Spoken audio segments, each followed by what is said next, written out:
Shalom saudara-saudara, selamat pagi. Saya percaya hari yang baru Tuhan berikan kepada kita untuk kita jalani, untuk kita berkarya dan juga untuk kita bisa menikmati berkat-berkat Tuhan yang luar biasa.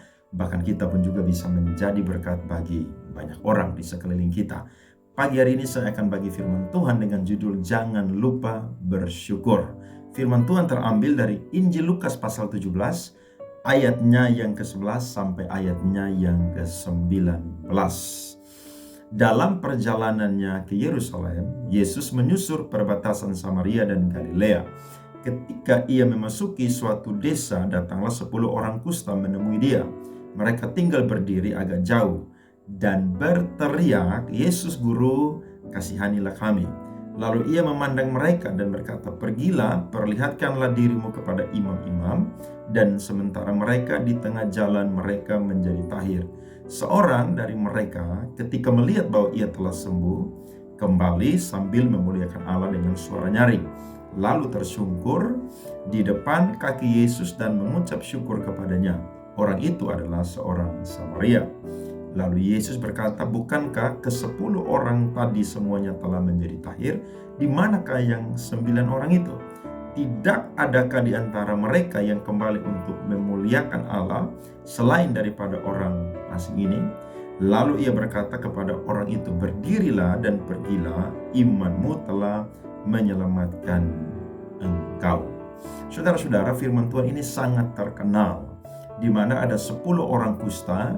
Mereka itu diasingkan dari rumah mereka, dari keluarga mereka, bahkan juga dari tengah-tengah lingkungan mereka. Sebab penyakit kusta adalah penyakit yang mereka dapatkan karena kutukan atau karena mereka melakukan dosa. Kalau kita baca dalam kitab Imamat, saudara-saudara, maka kita akan menemukan bahwa orang yang menderita sakit kusta adalah orang yang najis.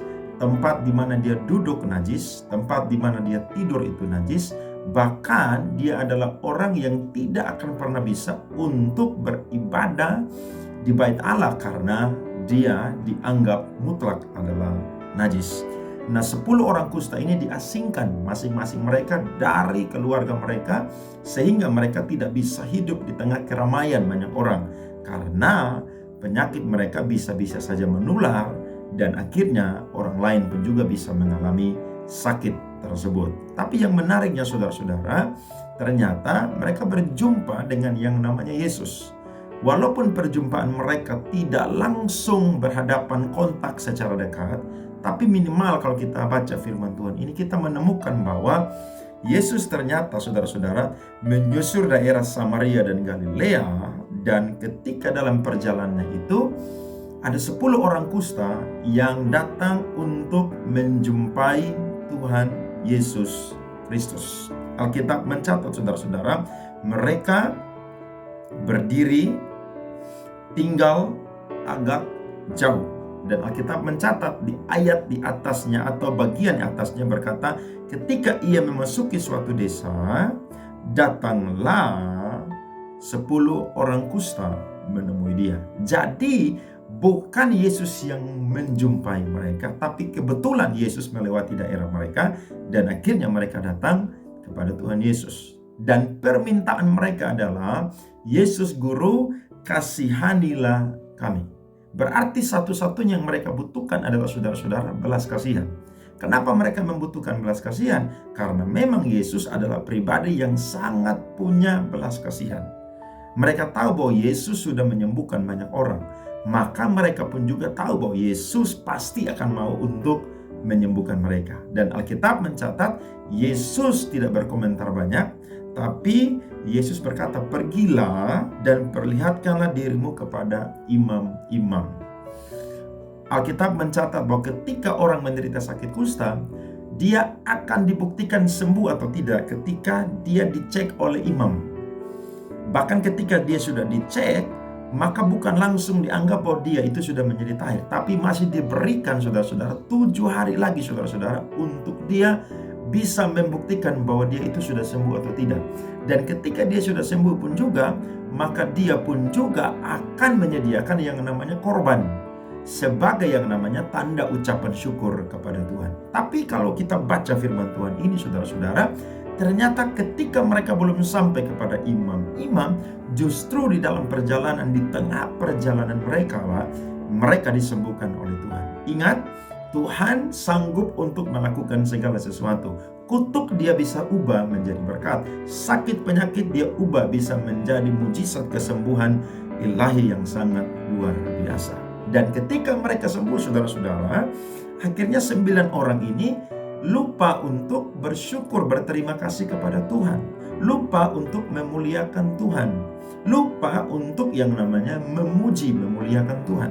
Sedangkan ada satu orang yang mengingat tentang Yesus, akhirnya dia balik kembali dan dia tersungkur, dia memuji Tuhan, dia menyembah, dia bersyukur karena Tuhan melakukan mujizat kesembuhan yang luar biasa bagi kehidupannya. Dari kisah ini, saudara-saudara, kita bisa belajar, saudara-saudara, kurang lebih ada 3 pelajaran. Mengapa satu orang Samaria ini dia mau mengingat Yesus, bahkan dia mau datang untuk bersyukur kepada Yesus.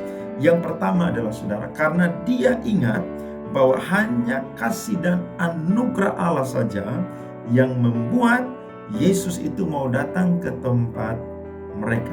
Kalau bukan karena anugerah Tuhan, saya percaya Yesus tidak punya inisiatif untuk mau datang melewati daerah mereka. Bahkan ketika mereka meminta tolong dari jauh kepada Yesus, kalau bukan anugerah Tuhan, maka pasti Yesus tidak akan menyembuhkan mereka. Tapi semua itu merupakan anugerah Tuhan. Kita belajar Alkitab dan kita tahu, jangankan kesembuhan, saudara-saudara, keselamatan saja adalah mutlak anugerah Tuhan. Berarti saya dan saudara, ketika kita mengalami mujizat, entah itu kesembuhan, entah itu naik pangkat, entah itu saya dan saudara mendapatkan yang namanya jabatan yang baru, entah itu saya dan saudara dipromosikan oleh Tuhan, apapun itu yang kita alami, jangan pernah lupa bersyukur. Sebab apa? Sebab apa yang kita dapatkan itu semua adalah mutlak kasih karunia Allah. Bayangkan ketika saya dan saudara lahir, kita tidak pernah bisa membawa satu apapun ke dalam dunia ini. Kalau sekarang kita bisa memiliki segala hal, itu semua mutlak adalah kasih karunia-Nya Tuhan. Dan yang kedua, saudara-saudara, karena dia ingat bahwa Tuhan Yesus yang memperhatikan dan menyembuhkan dia. Dia tahu bahwa Yesus peduli dengan dia. Dia tahu bahwa hanya Yesus yang menyembuhkan dia, sehingga dia mau balik dan dia mau memuji Tuhan, bahkan juga tersungkur menyembah, mengaku bersyukur dengan luar biasa karena Tuhan yang menyembuhkan dia. Nah, kadang-kadang saya dan saudara ini ketika mengalami pemulihan, kita lupa bersyukur kepada Tuhan. Contohnya, ketika saudara sakit, saudara berdoa dan saudara pergi ke dokter. Ketika saudara pergi ke dokter, dokter memberikan obat. Akhirnya ketika saudara minum, saudara sembuh. Saya mau berkata kepada saudara-saudara, dokter yang memberikan obat, tapi yang menyembuhkan adalah Tuhan Yesus Kristus. Kalau saudara ke dokter yang hebat, minum obat yang mahal pun, tapi kalau Tuhan tidak menyembuhkan, percayalah, saudara tidak akan pernah bisa sembuh. Kenapa? Karena kesembuhan itu datang dari Tuhan. Ada satu rumah sakit di daerah Jakarta Selatan, di depannya tulisannya sangat baik sekali dan sangat-sangat alkitabiah. Tulisannya berbunyi begini, saudara-saudara, kami yang mengobati, Tuhan yang menyembuhkan. Saudara lihat, dokter saja mengakui bahwa mereka hanya mengobati dan Tuhanlah yang menyembuhkan. Kalau hari ini saya dan saudara mengalami segala kebaikan Tuhan, maka ingatlah bahwa saya dan saudara adalah orang-orang yang harus sadar bahwa itu semua mutlak Tuhan yang melakukannya. Dan yang ketiga, saudara-saudara, karena dia tahu bahwa hanya kasih dan anugerah Allah membuat dia bukan hanya disembuhkan, tapi dosa-dosanya pun juga diampuni. Orang yang sakit kusta adalah orang yang najis secara tubuh, jiwa, dan roh. Tapi yang luar biasa ketika Tuhan menyembuhkan dia sempurna, saudara-saudara. Bukan cuma tubuhnya yang sembuh dari kusta, tapi jiwa dan rohnya juga diselamatkan, bahkan diampuni. Saya percaya kalau saya dan saudara tidak lupa bersyukur kepada Tuhan, Tuhan sangat-sangat suka dengan saya dan saudara. Karena Alkitab mencatat tadi, saudara-saudara, di ayatnya yang ke-18 berkata, Tidak adakah di antara mereka yang kembali untuk memuliakan Allah selain daripada orang asing ini? Kalau kita baca firman Tuhan ini, Allah bukan mengemis kemuliaan, Allah bukan mengemis pujian. Tapi saya percaya kalau orang yang mengalami kebaikan Tuhan, dia tidak akan pernah lupa bersyukur kepada Tuhan. Ada amin, saudara-saudara? Kalau hari ini kita mungkin asik, diberkati, memiliki banyak hal, dan kita mulai lupa untuk bersyukur kepada Tuhan, pagi ini firman Tuhan mengingatkan kita, ayo jangan lupa bersyukur kepada Tuhan. Hari ini, besok, bahkan sampai selama-lamanya. Tuhan Yesus memberkati.